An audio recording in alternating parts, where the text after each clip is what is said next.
नमस्कार, मी योगेश शिरसाट. तुम्ही मला टेलिव्हिजनवर किंवा सिनेमात नेहमी बघत असालच, पण आज इथे येण्याचं औचित्य वेगळं आहे.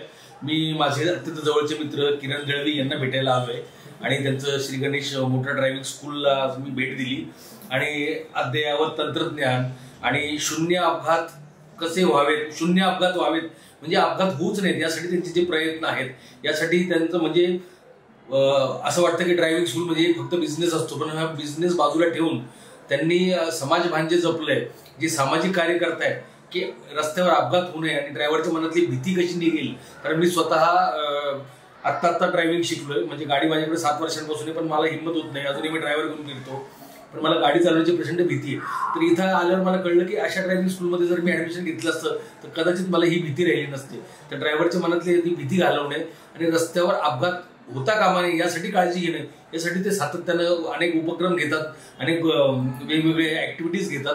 तर हे मला इतकं अभिमानास्पद वाटतं आणि माझ्या छत्रपती संभाजीनगरचा माणूस इतकं छान काम करतोय.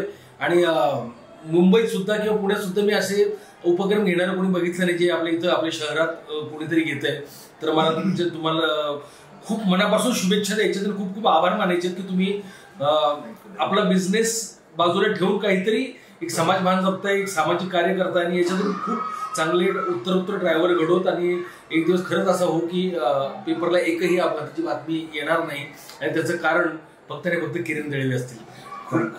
खूप खूप आभार आणि मला इथं बोलवल्याबद्दल खूप खूप धन्यवाद. थँक्यू भाऊ. आणि भाऊ आलेत आमच्याकडे, आम्ही खूप यांच्याकडून प्रेरणा अशी घेतलेली आहे की जेव्हा जेव्हा आम्ही चला हवा येऊ द्या किंवा ज्या काही यांनी ऍक्टिव्हिटीज केल्या असतील, जे काही केल्या असेल, त्या प्रत्येक स्किटचा शेवट हा काहीतरी समाज प्रबोधन होतो आणि त्यांच्याकडून आम्ही खूप प्रेरणा घेतलेली आहे. आणि संभाजीनगरचे असल्यामुळे तर ते आमच्या मोठ्या भावासारखे आहेत आणि त्यांच्याच प्रेरणेने आम्ही पुढे सुद्धा अजून भरपूर उपक्रम करणार आहेत आणि पुन्हा पुन्हा तुम्हाला पण यावं लागणार आम्हाला मदत करायला. मला आवर्जून आवडेल इथे.